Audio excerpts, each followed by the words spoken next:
Wuthering Waves 1.1 has rolled out. The update added a few very needed improvements and a new region, and of course, the best character in the game on all fronts, don't even dispute that. However, as I spent the 2 days playing Wuthering Waves for 10 hours each day, I realized something. A problem so big, so extremely apparent that I can blame it as my sole reason for failure in the Tower of Adversity. A problem so important to address, yet basically impossible to fix. What is the problem?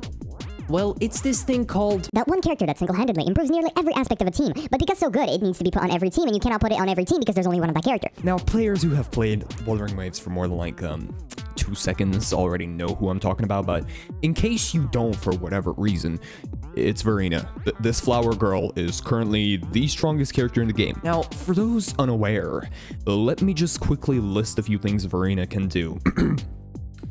Heal the team, lower the damage taken, increase attack by 15% after healing, increase attack by a further 20%, revive a character even when she's dead, requires to be on field for at most 10 seconds, is the easiest character to build, she can run literally any weapon on any level, she doesn't care about her skills, and she's perfect at S0. Yeah, that's a lot of things.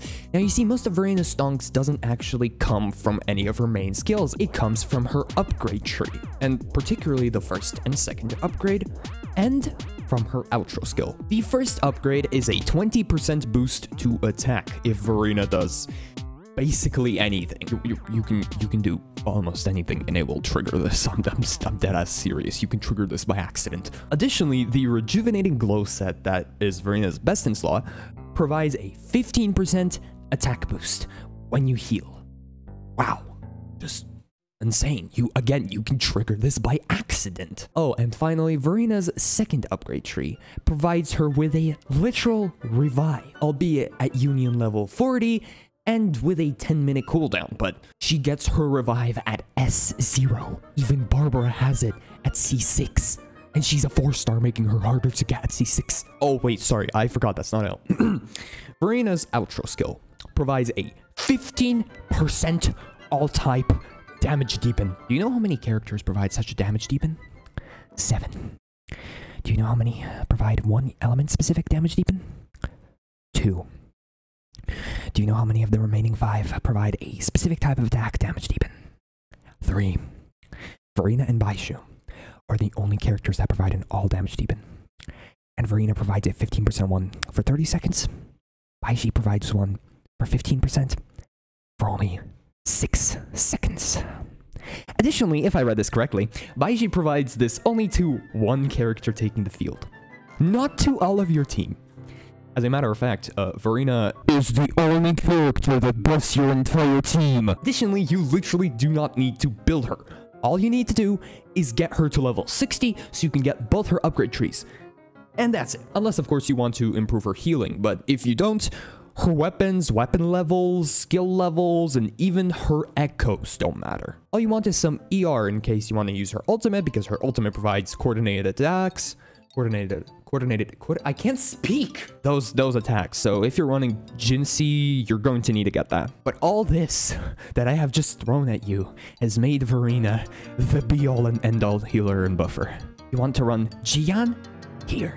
You want to run Kalcharo? Here. Jinsei? Here. Encore? Here. Danjin and Rover? Here. Every single team you can come up with, Verena can buff.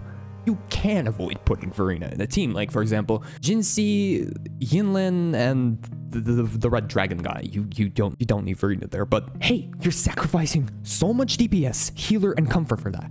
You will have to dodge most, if not all, attacks if you want to survive. And this is extremely evident in things like Tower of Adversity, where the bosses are level 100, and if you get hit once, you run the potential risk of dying.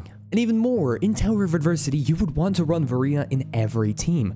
But because of this thing called stamina, you can't.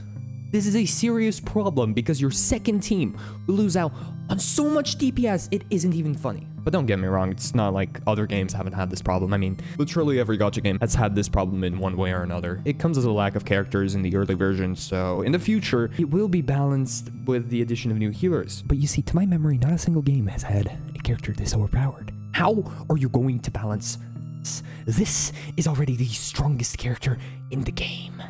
Imagine how strong the next healer will have to be for him to surpass this little piece of photosynthesis. And of course, Kuro would not want to make the next character lame and weak. They would want to make him stronger, so they would have more sales. Except making something stronger than Verena without breaking the game is an absolutely insane feat, and if a Kuro dev manages to do that, I will gladly get on my knees and they could nerf Verena, but trust me, some people would be mad. Including me. This is a pretty massive problem and could speak of future power and could speak of future power creep. And with that, I've kind of said all I had to say. Be sure to tell me your opinion on this in the comments. I would be glad to hear it. Yeah, I can't handle any more of this information about Verena's kit. I've read it like 6 times now and it still hasn't registered in my brain, so I probably won't be making any videos like this.